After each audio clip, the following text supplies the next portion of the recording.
Ito po ang Honda Beat 110 Premium Variant White Color. Silipin natin ngayong araw. Tara!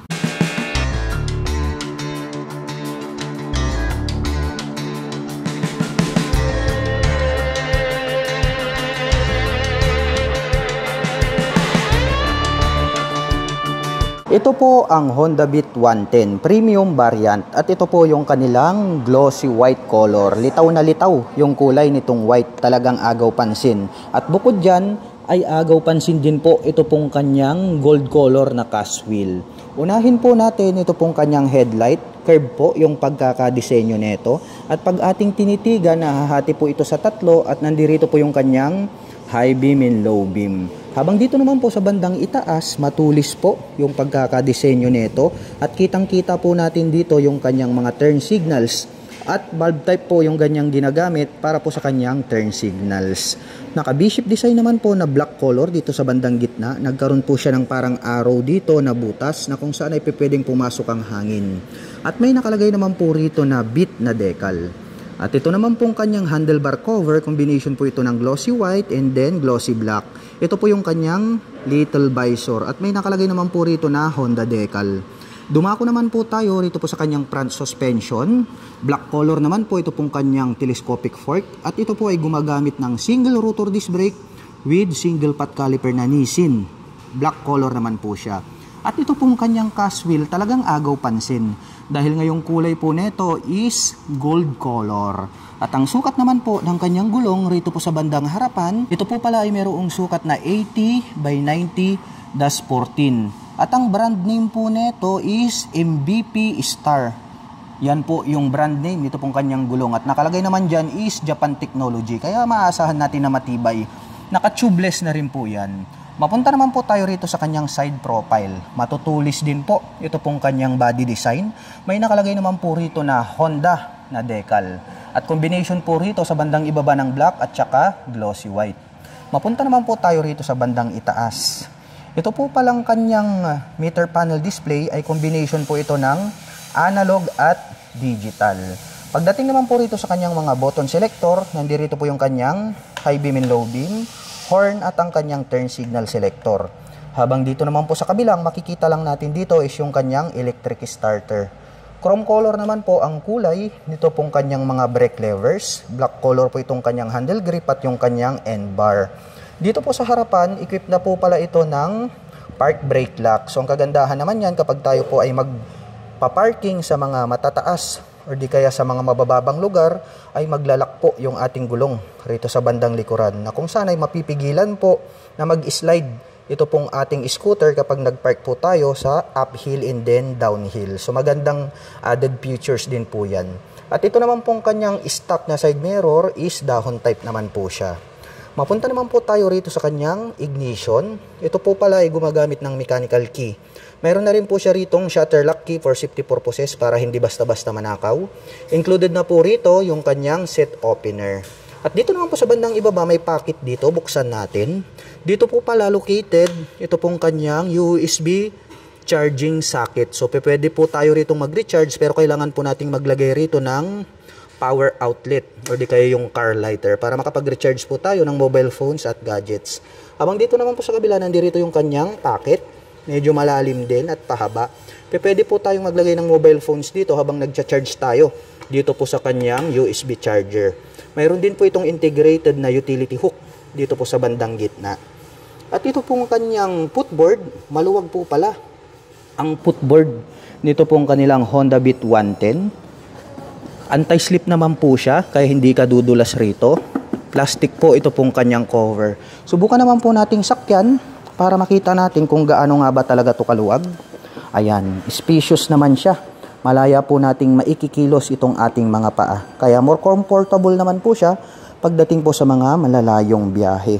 At dito po pala located yung kanyang battery compartment. Mapunta naman po tayo rito po sa kanyang upuan.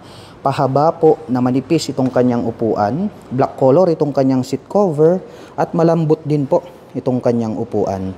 Buksan naman natin ito pong kanyang under seat compartment para makita natin itong kanyang seat storage. Mahaba po siya na malalim. Marami na din po tayong mailalagay dito ng mga personal belongings. So yung helmet hindi po siya kakasya rito. Mailalagay lang natin dito is yung mga basic gaya po ng mga tools and then yung mga papers natin or jacket or gloves pwede rin po. At dito na rin po pala located dito pong kanyang fuel tank. At ito po pala ay mayroong fuel tank capacity na 4.2 liters. At mayroon naman po itong fuel consumption na 50 km per liter. Kaya talagang napakatipid nito pong kanilang Honda Beat. Ito po yung pinakamatipid sa lahat ng kanilang mga scooter. Ito pong kanyang integrated na grab bar is black color. Parang nagkaroon pa ng diamond shape dito na kaliskis ng dragon. Ang Honda Beat 110 ay meron po itong 742mm na seat height. Ngayon naman po isusubukan nating sakyan para maipakita ko po sa inyo kung gaano nga ba ito kataas. By the way, para po sa mga magtatanong, ang height ko po ay 5'6" at makikita nyo naman, lapat na lapat po yung ating paa. At para naman po doon sa mga kababayan natin na hindi naman po masyadong katangkaran, ay kayang-kayang i-manage po ito ng mga 5 flat and above. At may makikita po tayo rito na nakalagay na Beat. Ito po is 3D emblem po siya na chrome color. Mapunta naman po tayo rito po sa kanyang pillion step para sa ating back rider. So metal po to, nagkaroon ng rubber cover on top. Nagkaroon din po siya rito ng guard. At ito naman pong kanyang side stand. Ang kagandahan po nito ay equipped na po ito ng side stand engine cut-off switch. So once na nakababa po ito or naka-engage ay hindi na po tatakbo or mag-o-operate itong ating scooter kahit na i-start natin yan. So yun ang kagandahan yan dahil nga mayroon na po siyang engine cut-off switch. At black color naman po ito pong kanyang center stand. At ito naman pong kanyang engine, matte black color, itong kanyang engine cover, may naka-intact na Honda. At ang very impressive dito po sa unit na to, itong Honda Beat 110, ay mayroon pa rin po itong kick starter. So ang kagandahan yan, kung halimbawa palitin na yung battery, wala pa kayong budget, hindi na gumagana yung electric starter, ay pwede pa rin nating magamit at paandarin ang scooter na ito gamit po ang kick starter. Ang cute din po pala, no? Black color, ito pong kanyang airbox cover at may nakalagay naman po rito na ESP, Enhanced Smart Power. So pag ESP po, 2 valves po yan. Pero pag may nakita po tayo dyan na plus, magiging 4 valves yan. So ESP, naka 2 valves po ito. Dumako naman po tayo rito po sa bandang likuran. Silipin natin itong kanyang taillight.